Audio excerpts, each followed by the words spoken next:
بسم اللہ الرحمن الرحیم۔ السلام علیکم ورحمۃ اللہ وبرکاتہ۔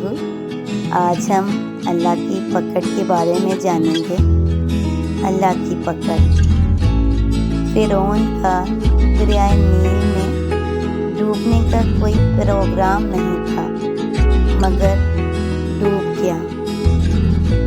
شداد اگلے سینکڑوں سال اپنی جنت میں عیاشیاں کرنا چاہتا تھا مگر دروازے پر پہنچ کر مر گیا۔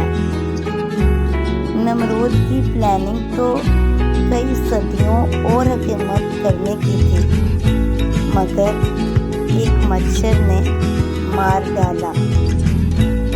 یزید نے حضرت امام حسین رضی اللہ تعالیٰ عنہ کو شہید کر کے اپنے لیے لمبے عرصے کی بادشاہت کا انتظام کیا تھا مگر 3 سال بعد ہی ٹانگ پہ زہریلا زخم بننے سے عبرتناک موت مر گیا اور اس کی نسل بھی مٹ گئی۔